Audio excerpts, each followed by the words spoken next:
Ya está, vamos a ir con esto. Primero, el no negociable es el diurético. El diurético. Y después tenemos, vamos a saltearnos acá, los cuatro fantásticos de falla cardíaca. Disculpen la foto, porque entiendo de que esa es la película de hace 10 años, no es la última, que salió con Pedro Pascal, ahora último. Pero mi intención era que ustedes puedan ver una foto reconocible. Los cuatro fantásticos de la falla cardíaca. Primero, lo ideal es darle los SGLT2, dapaglifosina.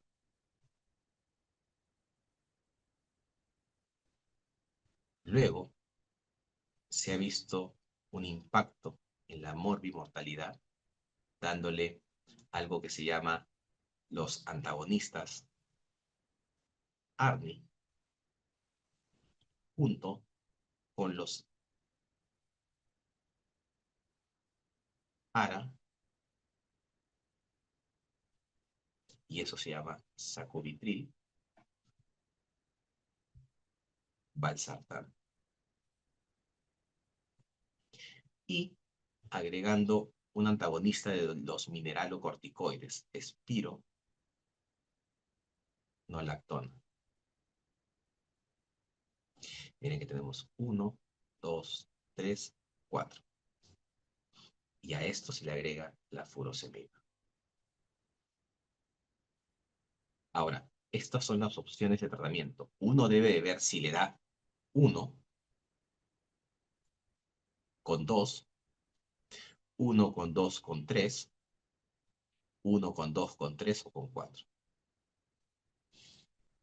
Ese es el tratamiento que el paciente debe recibir cuando sale de la consulta. Son los cuatro fantásticos. Son los cuatro fantásticos. Diuréticos y elegir cualquiera de estas opciones que tenemos. Claro, ustedes pueden decir sacubitril valsartán no lo tenemos en salud ni en MINSA. Bueno, no hay ningún problema. Nosotros podemos dar ARA2 losartán y mantenernos con losartán, espironolactona, dapaglifosina y furosemida. Cualquiera de esas. Estamos hablando de la falla cardíaca preservada, que es la más común, ¿no? Más común. Ahora, en la falla cardíaca reducida existen los cuatro fantásticos y es un poco similar al manejo de falla cardíaca FEBI preservada. En este caso, el cambio lo hace el beta bloqueador. Tenemos el bisoprolol, metoprolol o carvedilol. Bisoprolol, metoprolol, carvedilol. Dentro de ellos, el que tenemos siempre disponible en Salud y Minsa es el bisoprolol. Tenemos opciones de enalapril, losartán solo o valsartán con sacubitril. Tenemos la opción de dar espironolactona, los diuréticos que hemos dicho furosemida y los SGLT2. La pregunta que yo les hago es, ¿cuál es la acción de estos SGLT2? Arrastran idealmente en los pacientes diabéticos, ayudan a retirar la glucosa, ser excretada por el riñón. La glucosa ser excretada por el riñón. Por lo tanto, se arrastra glucosa con agua. Tiene un efecto diurético y disminuye las crisis hiperglicémicas. Dapaglifosina.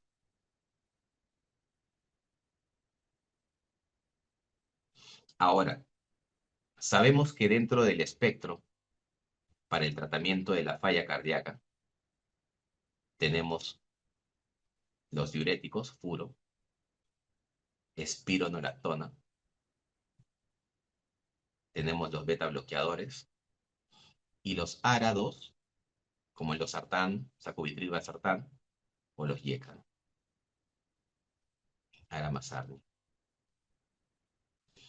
Furo, espironolactona, beta bloqueador, YECA o ARA2 más ARNI. ¿Cómo titulo mis dosis y mis objetivos? Porque ustedes se deben de preguntar, claro, pero ¿cuánto le doy de furo? ¿Cuánto le doy de bisoprolol? ¿Cuánto le doy de losartán? O enalapril, losartán es un ARA2. Captopril, enalapril es un YECA. O en todo caso tenemos la mejor combinación que es la que les mencioné, sacubitril valsartán. O espironolactona. ¿Cómo les doy? 1, 2, 3, 4, todos juntos. ¿Qué les doy? ¿A cuánta dosis? La dosis de inicio siempre tiene que ser la menor. Por ejemplo, bisoprolol 2.5 o 1.25. Furosemida 20 miligramos, pudiendo escalar hasta 60. Espironolactona 25 miligramos, pudiendo escalar hasta 100. Losartán 50, pudiendo escalar hasta 100. Y así sucesivamente. ¿Cuál es mi objetivo? Porque esta es mi dosis de inicio, tengo que llegar a dosis de mantenimiento. Pero ¿cuál es mi dosis de mantenimiento objetivo que le tengo que lograr conforme pasen las semanas? Primero, mi frecuencia cardíaca en paciente con falla cardíaca debe estar en 50 y 70. Miren que debe estar baja. No nos podemos dar el lujo de tener un paciente con falla cardíaca con 90 de frecuencia. Luego, mi presión arterial debe estar idealmente por debajo de 140. Y el potasio, recuerden ustedes que la furosemida excreta potasio. Por lo tanto, no puedo abusar de eso. Mi potasio debería mantenerse en el rango normal. Y mi función renal siempre, siempre debe tener como mínimo una tasa de filtrado glomerular de sobre 30%, ¿no? Cuando baja del 30% tenemos un problema porque ya empiezan a haber restricciones con los tratamientos. ¿Cuáles serían los 4 fantásticos diuréticos? Furosemida, espironolactona como antagonistas de los mineralocorticoides, beta bloqueadores, ARA2 más ARNI, sacubitril valsartán, o solamente ARA2, o enalapril, que es un YECA o captopril, ¿no? Son las cuatro principales, las cuatro principales perlas en el tratamiento de la falla cardíaca, ¿no?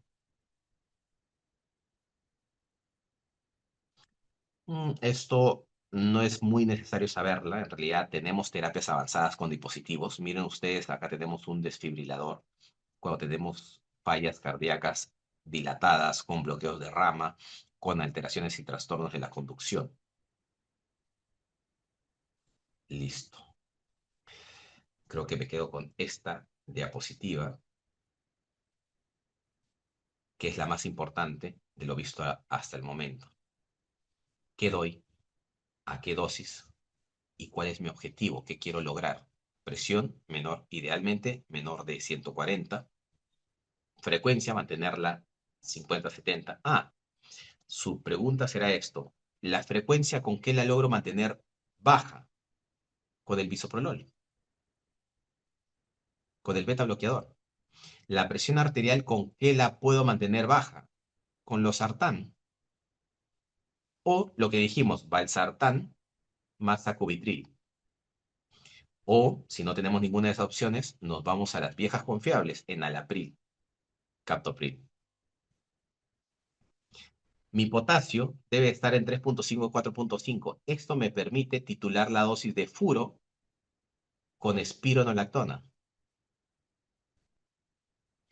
Yo doy esto para no congestionar al paciente y la furo excreta potasio. La espironolactona recicla potasio. Por lo tanto, mis dosis deben de ser las suficientes para descongestionar al paciente, pero para no mantener hipocalemia o hipercalemia. Y mi target siempre es mantener una tasa de filtrado glomerular sobre 30%. 30%. 1, 2, 3, 4. Metas y objetivos. Listo, listo. ¿Alguna sugerencia, inquietud, pregunta sobre lo que es la evolución clínica, que es lo que hemos visto, el tratamiento, los no negociables y los cuatro fantásticos que se utilizan en el manejo de la falla cardíaca? Me interesa que sepan que existen 4 medicamentos no negociables y que esto esté en base a objetivos. Me interesa que sepan que el diagnóstico se hace con síntomas, ProBNP y ecocardio, y con eso basta para iniciar el tratamiento. Me interesa con que sepan de que la falla cardíaca tiene una clasificación en base a su fracción de eyección, porque en base a esto también damos la agresividad del tratamiento. Y me interesa, por sobre todas las cosas, que conozcan que la evolución natural de la enfermedad, falla cardíaca, tiene estadios: en riesgo, prefalla sin síntomas, falla cuando ya uno tiene síntomas y la falla avanzada cuando uno necesita trasplante. Hay que saber ubicar al paciente dentro de estos escenarios clínicos. Listo.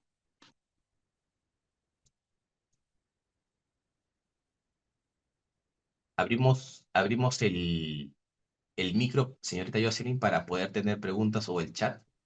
Ok, Valen sí, bueno. preguntas excepto el link de la asistencia, por favor, que ya se mandó 3, 4 oportunidades. Sí, bueno, participantes, doctor, una consulta. ¿Qué tema estaríamos terminando ahorita o estamos en otro tema?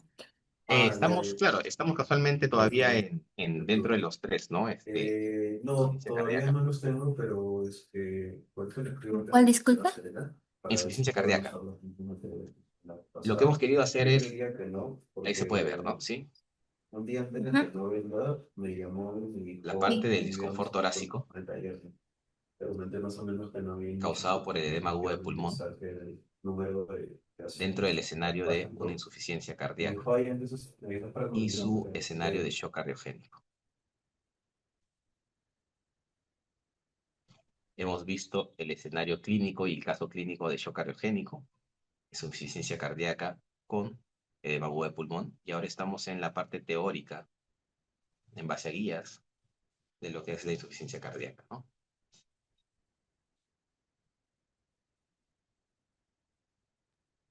¿Preguntas?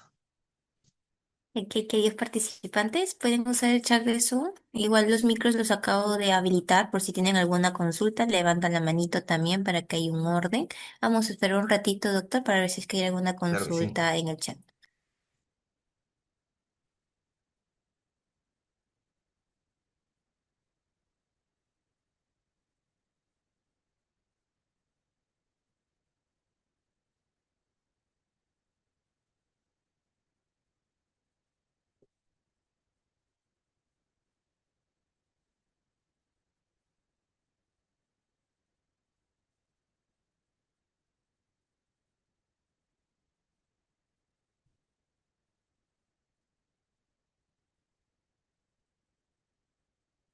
¿Han tenido,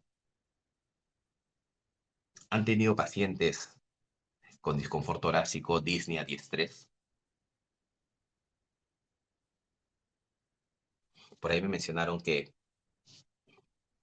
con estos pacientitos se hacía el traslado, ¿no? La referencia oportuna.